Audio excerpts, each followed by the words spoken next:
민법 연습일 제7주 쟁점 정리 시작하도록 하겠습니다. 이번 주에는 취득쇼에 관련된 내용인데요. 이미 지난 시간에 취득쇼에 관련된 내용들을 많이 살펴보았죠. 특히 자주점유의 추정에 관련된 요건들은 지난 시간에 이제 내용들을 어느 정도 정리를 했고요. 이번 시간에는 취득쇼에 관련된 내용들 중에서도 취득쇼의 요건, 이제 나머지 소유의 의사를 제외한 나머지 요건들과 그리고 이제 취득시효의 완성의 효과들 이런 것들을 살펴보도록 하겠습니다. 자, 하나씩 살펴볼게요. 일단은 여러분들이 지난 시간에 얘기했지만은 취득시효를 청구 원인으로 해서 상대방에게 소유권 이전 등기를 청구하는 방식으로 갑이 을에게 소유권 이전 등기를 청구하는 방식으로 이제 취득시효가 청구 원인이 될 수도 있고요. 그 다음에 거기에 대해서 을이 항변을 하는 이런 방식, 예를 들면 소유의 의사가 없다든지 그런 식의 항변을 하는 경우가 있고, 거기에 대해서 다시 또 갑이 소유의 의사가 인정될 수 있을 만한 재항변 사유를 하는 경우도 있었죠. 이렇게 재항변을 하는 경우도 있는데, 이런 식으로 진행이 될 수도 있고요. 또는 갑이 을에게 소유권의 기초에서 등기의 말소를 청구하거나 또는 목적물의 인도를 청구하는 경우에 이 경우에 을이 항변 사유로서 등기의 말소와 인도 청구, 즉 등기가 유효하다. 이제 등기가 유효한다는 것은 결과적으로 을이 취득시효를 통해서 점유 취득시효든 등기부 취득시효든 취득시효가 완성이 된다면은 을명의 등기가 비록 등기가 무효였지만은 취득시효가 완성되면서 이게 유효한 것으로 바뀌겠죠. 즉 실체관계에 부합하는 등기가 되겠죠. 이제 그런 의미에서 갑이 을에게 등기의 말소를 청구할 때 을은 취득시효가 완성되었다는 걸 이유로 해서 을의 등기가 실체관계에 부합하는 등기라는 주장을 할 수도 있습니다. 그리고 갑이 을에게 이제 목적물의 인도를 청구할 때, 즉 말소 등기 청구는 214조에 따라서 방해배제 청구권에 해당하는 것이고요. 인도 청구는 213조의 소유물 반환 청구권에 해당하는 것이 되겠죠. 이제 갑이 을에게 소유권에 기초한 반환 청구권을 행사할 때, 그럴 때 을은 취득시효가 완성되었기 때문에 을이 소유권 이전 등기를 받아서 목적물을 점유할 수 있는 그런 소유자가 될 수 있다라는 걸 이유로 해서 갑의 인도 청구를 기각시키는 그런 항변을 할 수도 있습니다. 여기서 이제 을이 항변 사유로서 취득시효를 주장하는 경우도 있겠죠. 그래서 여러분들이 이렇게 취득시효 자체가 청구 원인으로서 문제가 되는 경우도 있지만은 이제 항변 사유로서 문제가 되는 경우도 있다. 이 두 가지를 같이 이제 그 두 가지 경우가 생길 수 있다라고 생각하면 되겠죠. 이제 차이는 없죠. 어차피 취득시효에 관련된 내용들이라든지 이런 것들을 판단하는데 차이는 없는데, 예를 들면은 청구 원인이 항변이 되고 재항변 사유가 재재항변이 되고 이런 식으로 한 단계씩 더 들어가는 정도밖에 차이가 없긴 없는데, 근데 만약에 이런 문제가 나왔다면은 취득시효의 요건 사실들을 청구 원인을 살펴봐야 되지만은, 이런 식의 문제가 나왔다면은 먼저 등기 말소의 청구 원인과 또는 인도 청구, 목적물 반환 청구의 청구 원인이 무엇인지를 살펴본 다음에 항변 사유로서 취득시효의 요건 사실들이 항변 사유의 요건 사실로 들어가서 판단을 해야 된다는 점에서 차이가 있을 뿐이겠죠. 자, 그럼 내용들 하나씩 보도록 하겠습니다. 일단은 이 내용들을 지우고요.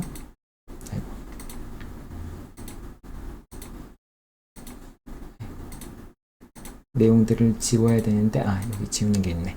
자, 그럼 하나씩 보도록 하죠. 자, 일단은 그 요건사실이 무엇인지 먼저 보고요. 그리고 나서 이제 요건사실을 보고 나서 당사자들이 주장할 수 있는 항변사유, 상대방이 주장할 수 있는 항변사유가 무엇인지 이런 내용들을 살펴보도록 하겠습니다. 일단 취득시효 완성으로 인한 소유권 이전 등기를 청구하기 위해서는 20년간 점유하였다는 사실만 입증을 하면 됩니다. 다른 건 입증할 필요 없습니다. 나머지 다 이제 추정이 되기 때문에 그렇습니다. 자, 기산점은 당사자의 주장에 구속되지 않고 법원이 직권으로 판단한다라고 얘기를 했죠. 기산점은 제3자의 이해관계에 영향을 미치게 됩니다.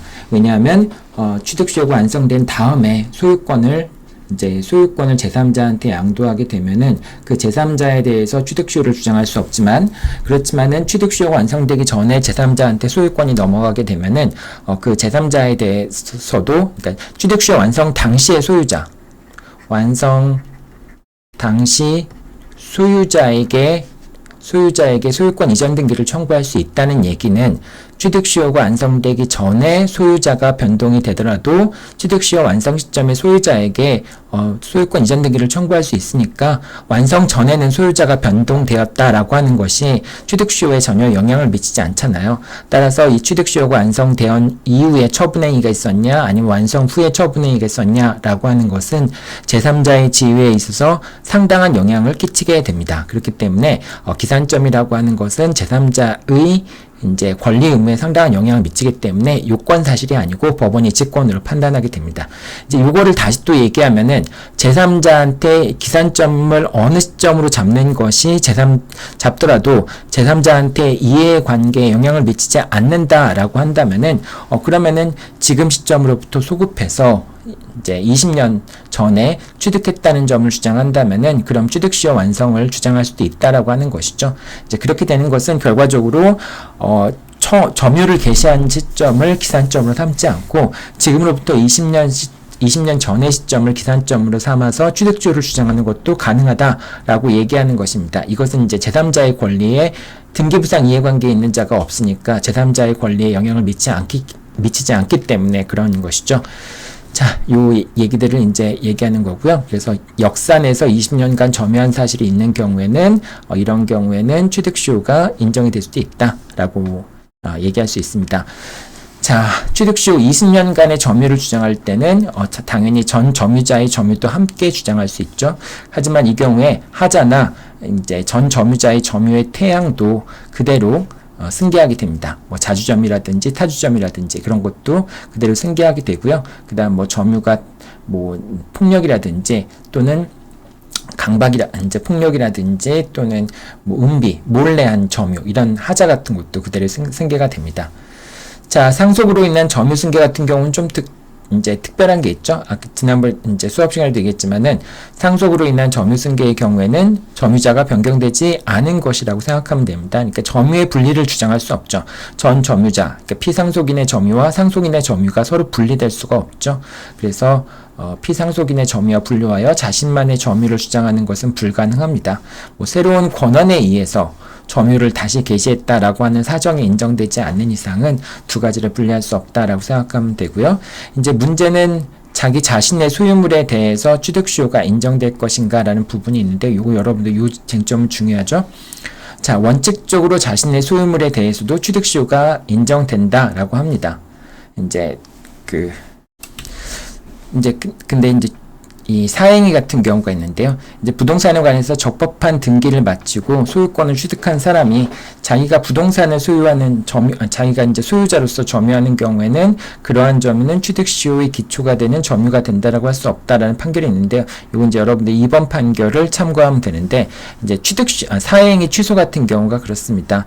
매도인의 채권자가 수익자를 상대로 해서 사행위 취소송을 제기해서 이렇게 되는 거죠.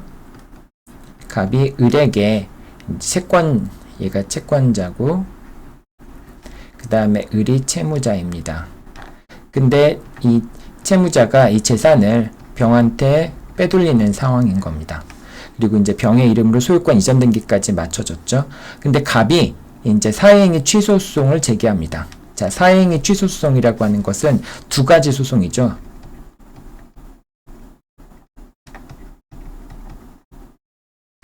사행위 취소소송은 형성소송과 그 다음에 이행소송 두 가지로 구분이 되어 있죠. 형성소송이라고 하는 것은 사행위 자체를 취소하는 것이고요. 취소하는 것을 얘기하는 것이고 이행소송이라고 하는 것은 뭐 예를 들면 말소 하거나 이제 그 재산을 다시 원래대로 복귀시키는 거, 그걸 이제 이행 소송이라고 얘기합니다. 그래서 사행위 소송은 청구 취지가 두 가지가 있는 거죠. 사행위를 취소하고 그 다음에 뭐 등기를 말소하라, 또는 가액의 반환을 뭐 가액을 지급하라, 가액 배상을 하라, 뭐 이런 식으로 이제 판결이 나오기 때문에 사행위 취소 소송은 두 가지 소송이 결합된 것이고, 따라서 판결 주문도 두 가지가 나와야 되는 겁니다. 청구 취지도 당연히 두 가지가 될 수밖에 없고요. 자, 근데 이제 갑이 이 두 가지 형성해소와 이행해소는 먼저 형성해소를 제기한 다음에 보통은 같이 제기하죠. 사행위를 취소한 다음에 뭐 등기를 말소하라 이렇게 청구하기도 하고, 이제 같이 제기하는 게 일반적인데, 그런데 형성소송을 먼저 제기하고 이행소송을 나중에 제기하는 것도 가능합니다. 이제 반드시 동시에 제기해야 되는 건 아니에요. 자, 그런데 뭐 이행소송부터 제기하는 건 안 되겠죠. 왜냐하면 이행소송이라고 하는 것은 형성소송을 통해서 사행위가 취소가 된 다음에 원상회복을 청구하는 거니까, 순서상은 논리상으로는 양자가 별도로 제기될 수 있다 하더라도 먼저 형성소송을 제기한 다음에 나중에 이행소송을 제기해야 되겠죠.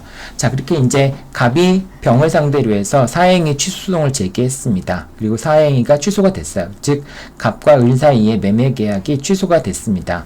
근데 이제 그러면 갑은 보통은 이제 병 등기의 말소를 청구하고 있는데, 그런데 이제 갑이 나중에 이제 사행위가 취소된 다음에 병을 상대로 해서 이제 원상회복을 청구하는, 즉 병의 등기의 말소를 청구하는 말소 등기 청구 소송을 제기를 한 겁니다.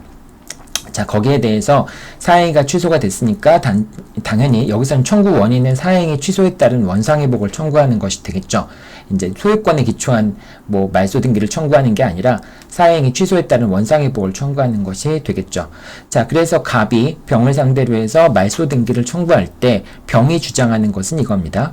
내가 취득시효가 완성되었기 때문에 취득시효 완성을 해서 소유권을 취득할 지위 있는 자기 때문에 갑은 병에게 등기 말소를 청구할 수 없다라고 얘기를 한 건데요. 이때 이제 그 매수인, 수익자, 이제 병 같은 경우죠. 그러니까 병 같은 사람의 점유는 비록 자기 물건에, 그러니까 사행위 취소 소송은 상대적인 효력밖에 없으니까 여전히 병이 소유자가 되잖아요. 그렇기 때문에 병의 점유는 소유자로서 점유하는 것이기 때문에 취득시효의 기초가 되는 점유가 아니다, 보호해야 할 사실상태가 아니다라고 해서 매수인 같은 경우에는, 병 같은 경우에는 등기부 취득시효를 주장할 수 없다라고 얘기를 하고 있습니다. 즉 원칙적으로는 자기의 소유물에 대한 취득시효도 인정이 되지만은, 이렇게 사행위가 취소된 경우에, 그런 경우에는 점유 상태를 보호해야 될 점유 상태가 아니기 때문에 이제 취득시효가 인정이 되지 않을 수도 있다라고 하는 겁니다. 요거 여러분들 요 판결은 1번 판결과 2번 판결은 잘 좀 공부해 두기 바랍니다. 자, 그러면 이제 이렇게 취득시효의 청구 원인이 다 갖추어 주었을 때 상대방에 대해서 상대방은 항변 사유를 주장할 수 있을 텐데요. 그런 항변 사유가 어떤 것들이 있는지 한번 살펴보도록 하죠.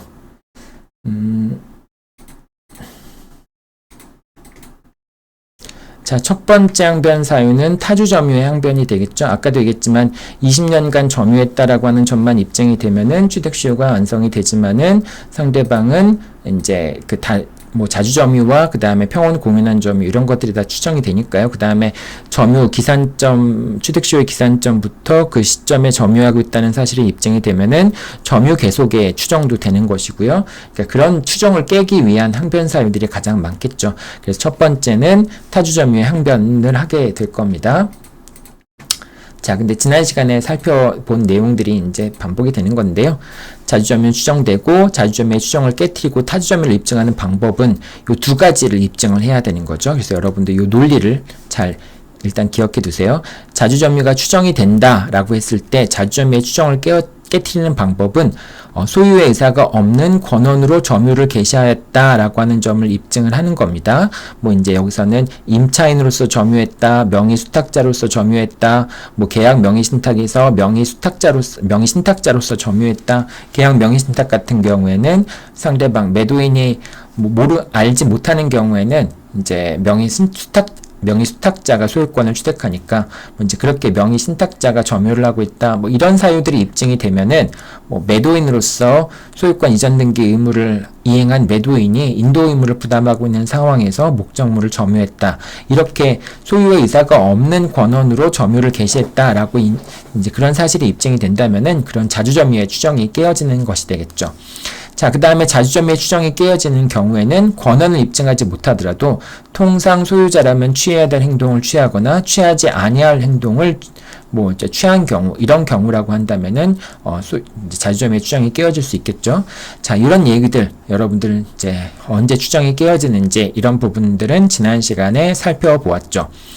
자, 그 다음에 타주점유에서 자주점유로의 재항변. 그러니까 상대방이 만약에 이제 이런 추정이 깨어지는 사실을 입증했다. 그래서 자주점유의 추정이 깨어지고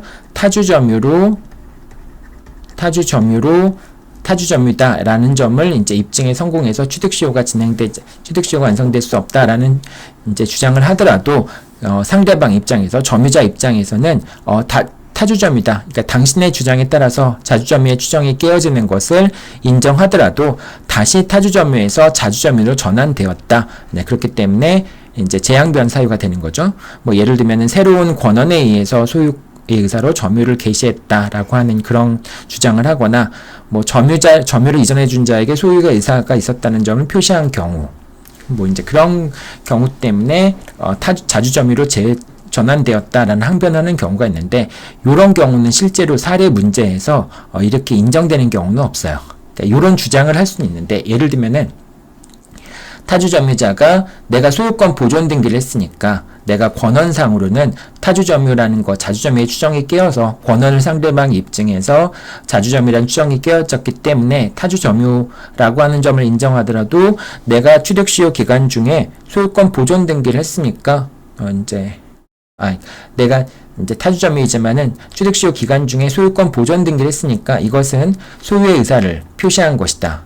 즉 이제 소유자에 대해서 소유의 의사를 표시한 것으로 되니까 나는 자주점유로 전환되었다라는 주장을 하는 경우도 있어요. 근데 요 소유권 보존 등기만 한 거 가지고는 소유의 의사를 표시한 거라고 볼 수 없기 때문에 이거는 자주점유로 전환되지 않는다라는 의미에서 그래서 요 재항변 사유는 이 재항변 사유가 인정되는 경우가 많다는 의미에서 여기 나온 게 아니라 이렇게 주장을 하는 경우도 있는데 사실은 뭐 이렇게 소유권 보존 등기를 한 것만 가지고는 소유의 의사를 표시한 것으로 인정되지 않는다. 이런 식으로 결론이 나오는 경우들이 많습니다.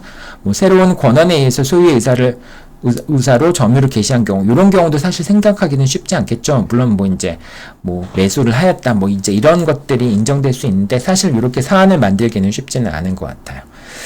자, 그리고 두 번째는 폭력 은비에 관한 점유. 이제 소유자의 토지 반환 청구에 대해서 취득시효의 중단 사유에 해당하지만 평온 공연성은 유지가 된다. 이제 소유자의 토지 반환 청구 지난 이제 시간에 설명을 했었죠. 소유자가 자기 이제 소유물에 대해서 권리를 행사하는 것 자체가 그건 취득시효의 중단 사유는 될 수 있지만은 평온 공연성에 문제를 끼치지 않는다라고 하는 것이죠. 왜냐하면 평온 공연성이라고 하는 것은 점유를 평온한 상태에서 개시를 하였다. 또는 공연한 상태에서 개시를 하였다. 즉 점유를 할 때 폭력을 사용하지 않고 또는 점유를 할 때 몰래 하지 않았다라고 하는 것을 의미하기 때문에 소유자의 소유권 행사 자체가 토지 반환 청구권에 영향을 이제 토지 반환 청구 같은 것들이 법률적인 분쟁이 평온 공연성에 영향을 미치는 않습니다. 그 다음에 점유의 중단, 이제 점유의 A 시점과 B 시점에 점유를 하였다는 사실이 입증이 된다면은 그 A 시점과 B 시점 계속해서 이제 A 시점과 B 시점 사이에 이 시점에 점유하고 있다는 점, 이 시점에 점유하고 있다는 점이 입증이 된다면은 이 기간 중에 점유가 계속된다는 것으로 추정이 됩니다. 그런데 이제 뭐 상대방이 소유자가 이 기간 동안에 사실 너는 점유하지 않지 않았느냐라고 하는 점을 입증한다면은 이 점유 계속의 추정도 깨어질 수가 있겠죠. 자, 그 다음에 이제 소멸시효가 중단되듯이 취득시효도 중단될 수 있습니다. 자, 이제 취득시효의 중단 사유가 어떤 것이 있느냐? 어떤 것은 취득 수요가 중단이 되지 않느냐, 중단되느냐, 뭐 그런 게 논란이 될 수도 있는데요. 자, 일단은 소유자가 소유권을 처분한다고 해서 그것이 시효 중단 사유가 되는 건 아닙니다. 자, 그 다음에 토지 공유 같은 경우에는 1인의 건물 철거와 토지 반환 청구. 자, 이제 토지 소유자가 건물 소유자에 대해서 건물의 철거와 토지의 반환을 청구하는 것은 소유권을 행사하는 거잖아요. 이거를 최고 형태로 한다면은 취득시효가 중단이 되겠죠. 다만 최고 형태로 하는 경우에는 6개월 내에 다시 재판상 청구를 해야 되는 것이고요. 만약에 이 철거 청구나 반환 청구를 재판상 청구의 형태로 한다면은 그러면은 취득시효가 중단이 되겠죠. 자, 근데 이 경우는 지금 토지 공유자 갑과 을, 이제 토지 공유자가 2명인 경우에 각자의 지분이 2분의 1이 돼 있는데 요 갑 1만이 을에게 건물의 철거와 토지의 반환을 청구를 한 겁니다. 이제 물론 갑 1은 이제 소수 지분권자라고 하더라도 이제 공유물의 보존행위는 보존행위로서 이제 지분을 넘어서 목적물 전체에 대해서 건물의 철거와 토지의 반환을 청구는 할 수 있죠. 자, 그런데 그렇게 했을 경우에는 갑의 지분에 대해서만 취득시효가 중단이 되고 갑 2의 지분에 대해서는 취득시효가 중단이 되지 않는다라고 하는 겁니다. 이제 그래서 그런 경우에는 이제 만약에 갑 1만 을에게 이제 여기서는 지금 갑과 을이 공유자라고 돼 있고 병이 이제 건물 소유자라고 돼 있네요. 이걸 잠깐 바꿀게요. 그러면 헷갈릴 수 있으니까 이걸 바꿔서 다시 갑과 을이 있고 병이 이제 건물의 소유자라고 한다면은 자, 이렇게 되는 경우에 이제 갑이 병에게 건물의 철거와 토지의 반환을 청구하게 되면 갑에 대한 관계에서는 취득시효가 중단이 됩니다. 이제 병은 을에 대해서는 취득시효가 중단되지 않기 때문에 병은 을에 대해서 2분의 1 지분에 대해서 취득시효 완성을 원인으로 한 소유권 이전 등기를 지분 이전 등기를 청구할 수 있게 됩니다. 자, 그 다음에 이제 취득시효 같은 경우는 이렇게 건물 철거와 토지 반환 청구를 하거나 또는 소유자의 채권자가 부동산을 가압류한 경우에 취득시효가 중단되지 않는다.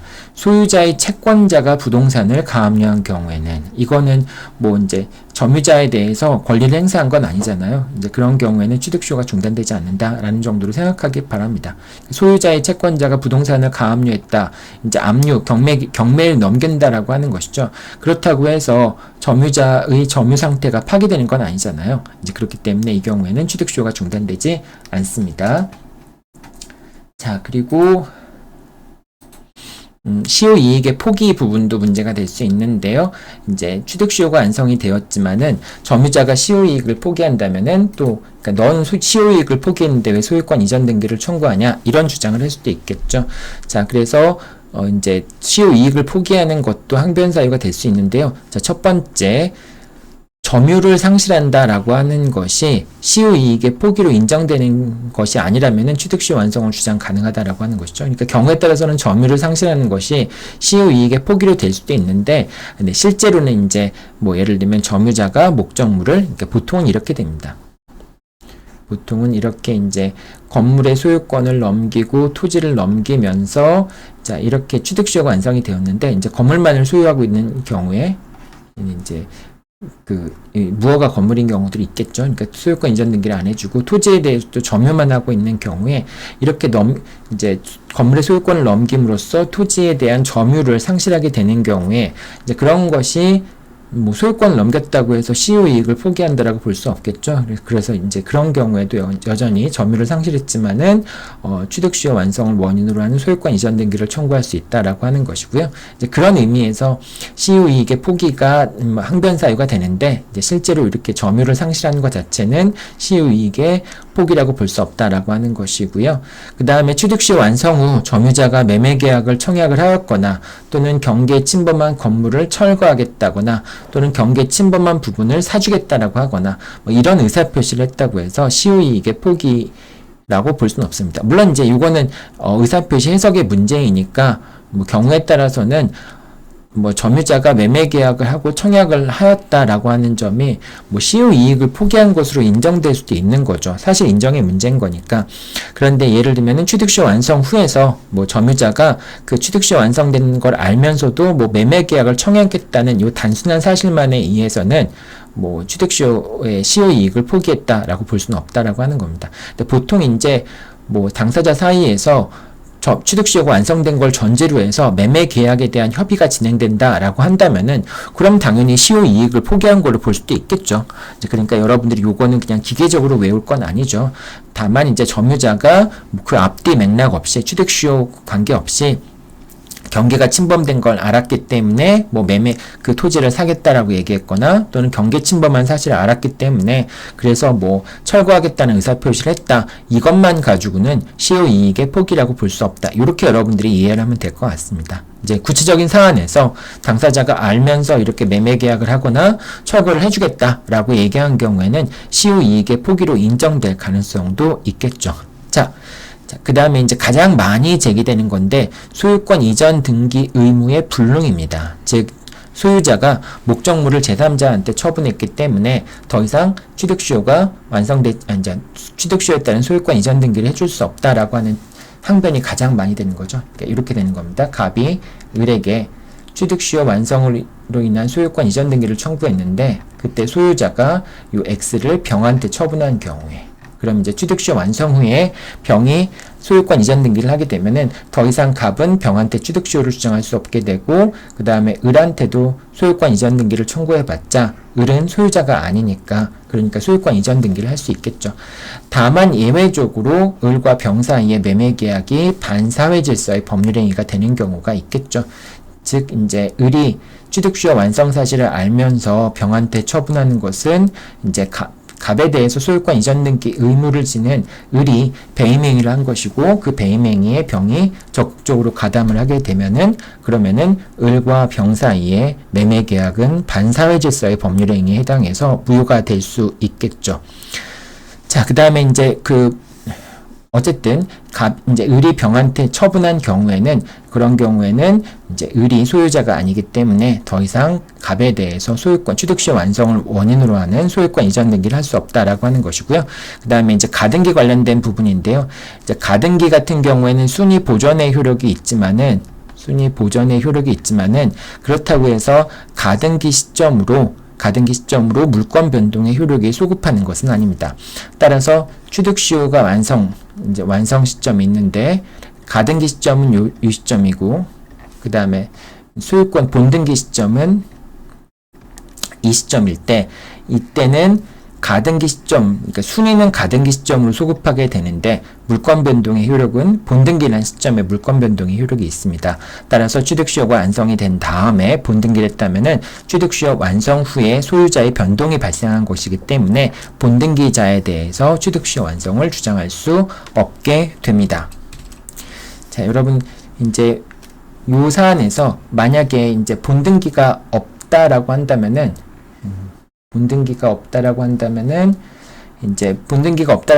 가등기 된 상태로서 취득시효가 완성이 되어서 결과적으로 갑이 소유권 이전 등기를 하면 이 가등기는 말소돼야 되는 가등기죠. 하지만은 소유권 이전 등기를 하지 않은 상태에서의 가등기는 여전히 유효하게 남아 있는 거고요. 갑이 취득시효를 원인으로 한 소유권 이전 등기를 해야지만 가등기를 말소할 수 있는 거죠. 근데 그 가등기가 말소되고 있지 않은 중에 이제 갑이 소유권 이전 등기를 하기 전에 이제 을이 병한테 본등기를 해줬다라고 한다면은 취득시효 완성 후에 소유자의 변동이 발생한 거니까 그런 경우니까 이 본등기자 병한테 더 이상 취득시효 완성을 주장할 수 없게 되는 것이고 그다음에 이 경우에 본등기의 순위는 가등기 시점으로 소급하지만은 물권 변동의 시점은 본등기 시점에 효력이 발생한 거다라고 생각하면 되겠죠. 자, 그다음에 제3자한테 처분을 한 건 이제 이게 처분한 자에 대해서 이제 취득시효 완성을 주장할 수 없다고 되어 있는데 이것도 이제 유효한 명의신탁 같은 경우에 이제 갑이 을에게 명의신탁을 한 것이고요. 그다음 X가 이제 점유하고 있는 상황에서 그런 상황에서 병이 이제 요거는 점유자라고 얘기합시다. 점유자. 점유자가 점유하고 있는 상황에서 이제 갑이 을을 상대로 해서 이제 취득시효 명의신탁계약 해지를 원인으로 해서 소유권 이전 등기를 청구해서 그래서 을에서 갑의 명의로 소유권 이전 등기가 이루어진 경우 그런 경우에 그러니까 이제 점유자의 점유 기간 동안에 취득시효가 완성이 된 거죠. 취득시효가 완성이 된 경우에 취득시효가 완성이 되어서 을이 갑에게 이제 취득시효가 완성된 후에 을이 갑에게 명의신탁 해지를 원인으로 해서 소유권 이전 등기를 해주는 경우에는 자 이런 경우에는 취득시효 완성 후에 처분행위에 해당한다라고 볼 수 있기 때문에 명의신탁자에 대해서는 취득시효를 더 이상 주장할 수 없게 되는 겁니다. 병이 이제 점유자인 병이 갑에 대해서 명의신탁자에 대해서 더 이상 취득시효 완성을 주장할 수 없게 되는 것이고요. 따라서 을의 병에 대한 소유권 이전 등기 의무는 불능이 된다라고 하는 겁니다. 자, 요 명의신탁에 관련돼서 이것도 여러분들 문제 나올 수 있겠죠. 유효한 명의신탁이라고 하는 것은 뭐 상호 명의신탁이라든지 부부간의 명의신탁이라든지 또는 종교라든지 뭐 그런 목적의 명의신탁이라든지 또는 종중에 관련된 명의신탁이라든지 담보 목적의 명의신탁이라든지 이런 것들은 명의신탁이지만은 유효한 경우잖아요. 부동산 실명법에서는 예외를 인정하고 있잖아요. 자, 그런 경우에는 이제 수탁자가 이제 대외적으로 소유자가 되니까 그 경우에 이제 점유자가 점유를 하고 있는데 취득시효가 완성된 후에 명의신탁 해지를 원인으로 해서 다시 신탁자한테 소유권 이전 등기를 해줬을 경우에 그 신탁자는 취득시효 완성 후에 소유권을 취득한 자로 되기 때문에 이제 병은 을에게 더 이상 취득시효 완성으로 인한 소유권 이전 등기를 청구할 수도 없고 불능이니까 그리고 병은 갑에게도 취득시효 완성 후에 소유권을 취득한 자니까 취득시효 완성을 주장할 수도 없게 된다라고 생각하면 되겠습니다. 자, 여기까지 이제 그 불능에 대한 항변이 되는데요. 근데 이 불능에 대한 항변, 뒤에서 이제 재항변을 살펴볼 수도 있겠지만 다시 재항변 사유를 여기서 이제 그 항변 사유 같이 넣어서 보면은 즉 이제 갑이 이제 점유자, 그 다음에 을이 소유자.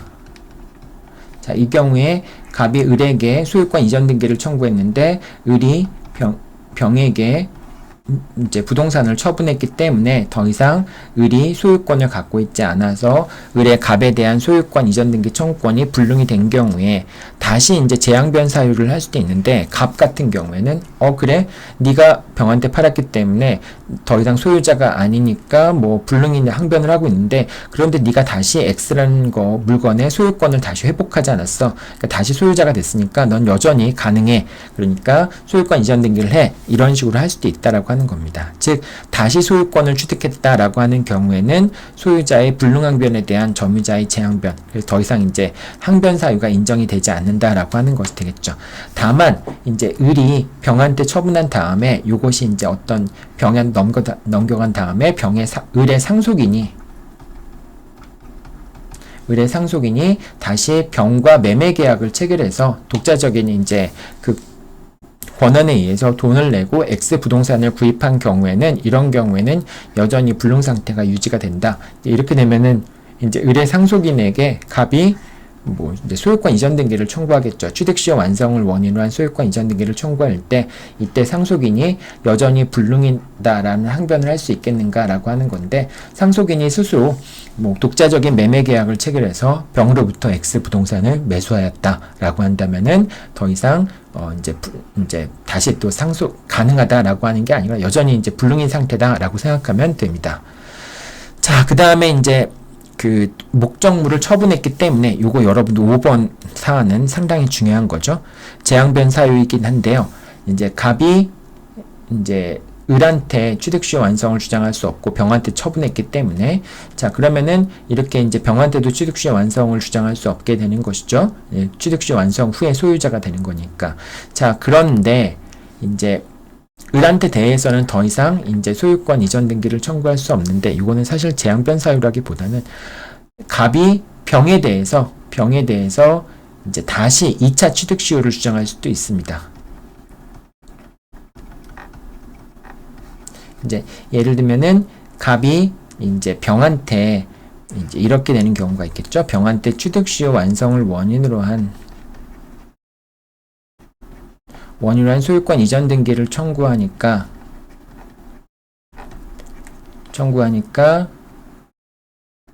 거기에 대해서 병이 첫 번째 항변하는 거는 나는 취득시효 완성 후에 소유권을 취득한 사람이기 때문에 나한테 대해서는 취득시효를 주장할 수 없다라고 하는 항변을 할 수 있겠죠. 이거는 이제 불능항변이 아니라 요거 이제 재항변 사유라고 얘기했는데 불능항변이 아니라 내가 이제 취득시효 완성 후에 소유권을 취득한 사람이니까 나한테는 취득시효를 주장할 수 없다라고 하는 요거는 이제 그 청구 원인이 갖춰지지 않았다라고 하는 그런 주장이 될 수 있겠죠.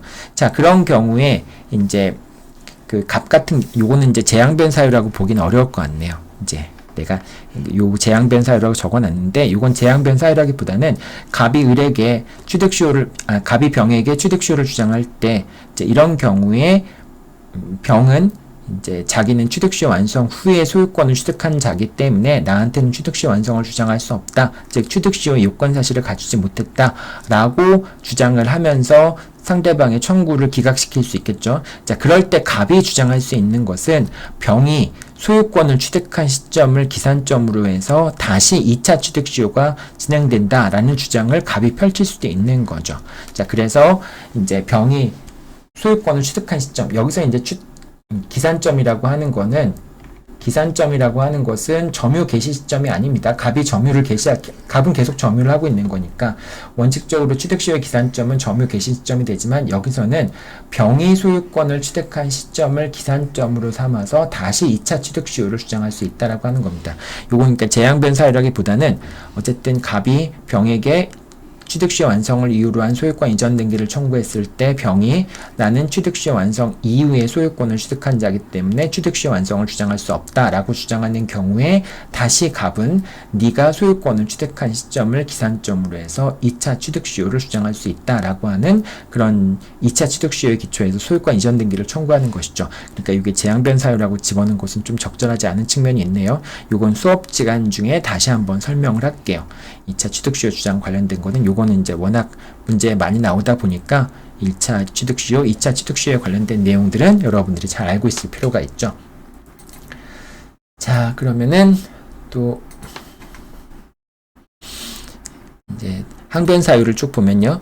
소유권 이전 등기 청구권의 소멸시효가 완성되었다라고 하는 항변 사유를 할 수도 있죠. 즉, 점유자가 점유를 상실하게 되면은 그러니까 여러분들 아까 위에서 봤듯이 갑이 점유자이고 을이 소유자인데, 자, 이 경우에 갑이 이제 소유권 이전 등기를 청구했을 때 이제 만약에 취득시효가 완성 후에 갑이 병에게 점유를 이전해줬다, 인도해줬다라고 하는 경우에 갑이 점유를 상실하게 되잖아요. 그러니까 점유를 이전해 준 것 자체는 시효 이익의 포기를 볼 수 없는 이상은 갑은 여전히 점유를 이전해 줬다고 할지라도 을에게 소유권 이전 등기를 청구할 수 있죠. 하지만 점유를 넘겨준 경우에는 이제 갑의 취득시효 완성을 원인으로 한 소유권 이전 등기 청구권에 소멸시효가 진행된다라고 볼 수 있습니다. 여러분들 요거는 지난 시간도 얘기했지만은 매매의 경우와 같이 같이 구분해서 봐야 되겠죠. 매매 같은 경우에는 매수인이 목적물을 점유하고 있는 경우에는 소유권 이전 등기 청구권의 소멸시효가 완성이 되지 않고, 그리고 그 점유를 제3자한테 이전해 줬을 경우에도 역시 점유하고 있는 것으로 볼 수 있기 때문에, 즉 권리를 행사하고 있는 상태로 볼 수 있기 때문에 소멸시효가 역시 진행되지 않는다라고 얘기했는데, 취득시효 같은 경우에는 갑이 병한테 점유를 이전하더라도 그것이 시효 이익의 포기로 인정되지 않는 이상은 갑은 여전히 을에게 취득시효 완성을 원인으로 하는 소유권 이전 등기를 청구할 수 있는데, 그런데 이제 갑이 병한테 인도했을 경우에는 점유를 상실했기 때문에 그때부터는 권리를 더 행사하고 있는 걸 보는 게 아니라 10년의 소멸시효 기간이 적용이 된다라고 하는 겁니다. 그래서 소멸시효 기간이 완성이 되면은 더 이상 을은 갑에게 취득시효 완성을 원인으로 한 소유권 이전 등기를 청구할 수 없게 되는 것이 되겠죠. 즉, 매매의 경우에서 점유를 상실한 경우와 취득시효의 경우에 점유를 상실한 경우에 소유권 이전 등기 청구권의 소멸시효 적용 여부가 달라질 수 있다라고 하는 점을 여러분들이 꼭 기억하기 바랍니다. 이거 여러분들 구분해서 기억해야 돼요. 점유를 상실한 때 매매 계약에서 매수인의 소유권 이전 등기 청구권의 소멸시효 진행 여부, 그 다음에 점유를 상실한 때 취득시효에 있어서 점유자의 취득시효 완성으로 인한 소유권 이전 등기 청구권의 소멸시효 진행 여부, 뭐 이제 이런 것들 두 가지를 구분해서 여러분들을 기억해야 됩니다. 자, 그 다음에 이제 지금까지 정리한 것은 이제 취득시효의 청구 원인과 그에 따른 당사자의 항변 사유들 또는 그거에 따라서 재항변 사유들 이런 것들을 좀 살펴봤고요. 자, 그 다음에 이제 취득시효와 관련된 여러 가지 법률 효과들을 한번 살펴보도록 하겠습니다. 자, 취득시효 완성 전후의 소유자의 처분행위, 완성 전에 한 처분행위는 뭐 당연히 뭐 이제 그 취득시효 완성 당시의 소유자한테 청구할 수 있는 거니까 뭐 상관없죠. 취득시효 모두 무효하게 된다. 자, 취득시효 완성 전에 한 처분행위 완성된 후에 점유자가 취득시효를 원인으로 소유권 이전 등기라면 모두 무효가 된다. 이제 예를 들면은 취득시효 완성 전에 뭐 저당권을 설정했다든지 뭐 이런 걸 얘기하는 것이 되겠죠. 소유권을 이전해 준 거는 당연히 취득시효 완성 당시에 소유자한테 소유권 이전 등기를 청구하는 거니까 이제 여기서 얘기하는 거는 뭐 예를 들면 저당권을 설정해 줬다든지 뭐 가등기를 해줬다든지 뭐 이런 경우를 얘기하는 겁니다.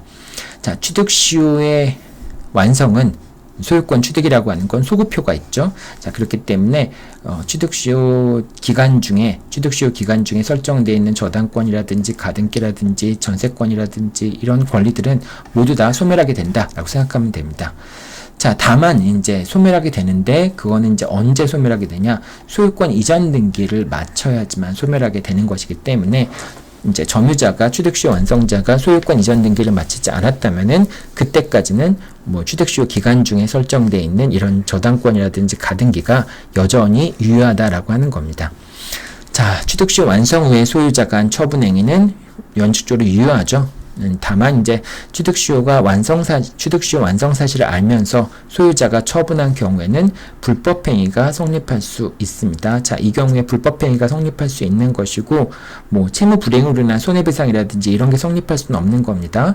취득시효 완성으로 인해서 뭐 이제 채권 채무 관계가 계약상의 채권 채무 관계가 성립하는 거라고 볼 수는 없기 때문에 뭐 이제 그렇기 때문에 이제 그 취득시효 완성을 이유로 해서 소유권을 이제 완성 후에 알면서 소유물을 제3자한테 양도했다고 해서 채무 불이행으로 인한 손해배상은 청구할 수 없고요. 불법행위로 인한 손해배상을 청구할 수 있게 됩니다. 자, 그 다음에 손해배상과 부당이득인데요. 자, 부당이득과 관련해서는 몇 가지 이제 완성된 사실을 알았거나 알 수 있었으면서 처분행위를 한 경우에는 불법행위가 성립한다라고 아까 얘기했고요. 자, 근데 취득시효 완성 후에 설정된 근저당권, 이제 예를 들면은 갑이 을에 대해서 이게 점유자고요. 그 다음에 을이 소유자인데 이제 취득시효가 완성된 다음에 병에게 저당권을 설정해 줍니다. 자, 그럼 취득시효 완성 후에 권리를 취득한 자에 대해서는 취득시효 완성을 주장할 수 없잖아요. 자, 그렇기 때문에 이제 점유자는 을한테 취득시효 완성을 이유로 한 소유권 이전 등기를 청구하게 되면은 병의 저당권이 설정된 상태에서 X에 대한 소유권을 취득할 수밖에 없습니다. 이제 이렇게 되면 결과적으로 이제 을이 채무자이지만은 갑이 물상 보증인처럼 저당권에 부담이 있는 소유권을 취득한 제3취득자나 물상 보증인과 같은 지위와 비슷한 지위가 되는 것이죠. 자, 그렇게 되면 이제 어쨌든 을이 병한테 돈을 갚지 않으면은 병이 저당권을 실행할 테니까 결과적으로 갑은 소유권을 상실할 수 있게 됩니다. 그래서 갑이 소유권을 상실하지 않기 위해서 이제 을을 대위해서 변제를 했다. 병한테 변제를 했다. 그러면 이제 뭐 예를 들면 피담보 채권이 1억이다. 1억을 변제를 했다. 그러면 이제 이건 누구의 채무를 변제한 거예요? 을의 채무를 변제한 것이죠. 그래서 이제 갑이 을에게 내가 이제 너 대위에서 변제했으니까 그거에 대한 이제 부당이득 반환 청구권 또는 사무관리에 따른 비용 상환 청구권을 행사를 했을 때 그것이 인용될 수 있겠는가라는 부분을 묻는 건데요. 자, 이런 경우에 이제 부당이득 반환 청구권은 인정되지 않습니다. 왜냐하면 결과적으로 갑은 자신의 물건에 대한 저당권을 없애기 위해서 돈을 갚았기 때문에 그렇기 때문에 이제 갑이 손실을 입었고 그 다음에 그로 인해서 을이 이득을 얻었다라고 볼 수 없는 것이고, 또 사무관리 의사라고 하는 것은 이 저당권을 말소해야 되는 것은 갑의 사무이지 을의 사무라고 볼 수 없기 때문에 사무관리에 따른 비용 상환 청구권을 인정하지 않은 겁니다. 자, 물론 이제 이 경우에 뭐 아까도 얘기했지만은 을이 취득시 완성되었다는 사실을 알면서 병에게 처분을 한 경우에는 불법행위로 인한 손해배상을 청구할 수는 있겠죠. 하지만은 이제 부당이득 반환 청구권이나 또는 사무관리로 인한 비용상환 청구권 행사하지 못한다라고 얘기하는 겁니다. 여러분이 얼핏 보기에는 좀 이상해 보이는 결과이긴 하죠. 자, 하지만은 여기서 여러분들이 을 같은 경우에는 지금 X라는 소유권을 상실하는 사람이잖아요. 그러니까 자기 소유권을 상실하는 사람이, 그리고 또 알면서도 처분했을 경우에는, 저당권을 설정했을 경우에는 불법행위로 인한 손해배상까지 부담하는 을이, 소유권을 상실한 사람이 거기에 담보되는 채무를 변제했다고 해서 그것까지 을에게 부당이득이나 또는 비용상환 청구권 행사하는 게 그게 또 반드시 옳다라고 얘기할 수도 없겠죠. 자, 그 다음에 여기 두 번째 사안인 거고요. 그리고 이제 또 부당이득 반환 청구라고 하는 게, 이제 갑이 예를 들면은 이제 점유자이고 소유자인데, 이제 갑이 만약에 취득수요가 완성이 되었으면은, 그러면은 이제 취득수요가 완성이 되었으면은 소유권 이전 등기를 하게 되면은, 그럼 소급해서 점유를 점유를 개시했을 시점부터 소유자라고 취급이 된다라고 얘기를 했잖아요. 자, 그런데 어쨌든 취득수요가 완성이 되었다 할지라도 소유권 이전 등기를 해야지만 그래야지만 이제 갑이 소유자가 되는 것이 되겠죠. 자, 그 얘기는 소유권 이전 등기를 하지 않으면은 갑은 소유자가 아니라고 하는 걸 의미하는 건데, 그럼 을이 이제 반대로 너 소유자가 아니니까 소유권 이전 등기를 할 때까지는 소유자가 아니었으니까 그 기간 동안에 부동산을 사용 수익한 것에 대해서 부당이득을 반환하라라고 청구하는 경우도 있는데, 근데 취득수요가 완성이 되었다라고 한다면은 소유권 이전 등기를 마치는 경우에 그 소유권은 소급해서 점유 개시 시점으로 소급하기 때문에 이런 경우에는 소유자에게 부당이득 반환 청구를 인정하는 게 타당하지 않겠죠. 자, 그래서 취득수요 항변을 하게 되면은 소유자는 갑에게 부당이득 반환 청구를 할 수 없다. 즉 이제 부당이득 반환 청구를 하려면은 을은 이제 손실이 있어야 되고요. 손실이 있어야 되고, 갑이 이득을 얻어야 되고, 그 갑의 이득과 손실 사이에 인과관계가 있어야 되겠죠. 그 다음에 법률상 원인이 없어야 되는데, 근데 이 경우에는 취득수요가 완성이 되었다라고 한다면은 결과적으로 갑이 소유권 이전 등기를 해서 소유자의 지위를 가질 수 있으니까 법률상 원인이 없는 이익이라고 볼 수는 없겠죠. 이제 그런 경우에서 부당이득 반환 청구가 인정이 되지 않는다라고 생각하면 되겠습니다. 자, 이제 거의 다 끝났는데요. 대상 청구권 같은 경우에는 이행 불능 전에 취득시 완성을 이유로 한 권리를 주장하거나 등기 청구권 행사한 경우에만 대상 청구권을 행사할 수 있다라고 하는 겁니다. 그러니까 결과적으로 갑이 을에게 이제 X인데 이 X를 병한테 처분했을 경우에, 이제 갑과 을이 매매 계약을 체결했는데 예를 들면 매매 대금이 2억이었다. 그러면 이 2억에 대해서 갑이 을에게 X에 대한 소유권 이전 등기 청구권은 불능이 됐지만은 요 을이 그걸로 인해서 얻은 대상 2억이라고 하는 게 있으니까 요 2억을 이제 대상 청구권 행사해서 2억을 청구하는 겁니다. 이런 청구에 대해서는 이제 언제나 할 수 있는 건 아니고 취득수요 완성을 이유로 해서 권리를 주장하거나 등기 청구권 행사한 경우, 즉 권리를 행사한 경우에 한해서 대상 청구권 행사할 수 있다라고 하는 겁니다. 그러니까 상대방이 이제 을이 알면서도 팔았을 때 그때 이제 대상 청구권 행사할 수 있다라고 하는 것이죠. 따라서 갑이 을에게 취득수요 완성을 주장하지 않은 상황에서 을이 병에게 X를 매도했을 때는 그런 경우에는 이제 갑이 X에 대한 소유권 이전 등기가 불능이 되었다고 해서 그 매매 대금에 대해서 대상 청구권 행사할 수 있는 건 아닙니다. 자, 그 다음에 이제 등기부 취득수요 보죠. 등기부 취득수요 같은 경우에는 10년으로 줄어들죠. 이제 기간이 10년으로 줄어들지만은 그 대신 이제 소유의 의사로 평원 공연하기까지는 똑같은데 선이 무과실로 돼 있어야 되고요. 그 다음에 이제 등기가 돼 있어야 되죠. 이 등기는 당연히 무효인 등기여야 되죠. 왜냐하면 유효인 등기라고 한다면 그냥 소유권을 취득해 버리는 거니까, 권리를 취득해 버리니까 이제 무효인 등기가 등기 명의자로 돼 있는 상황에서 소유의 의사로 평온 공연하게 선이 무과실로 10년간 점유하는 것이죠. 등기 이제 점유했다라는 사실이 중요한 것이고요. 물론 이제 이 기간 동안에 등기가 계속되긴 해야 되겠죠.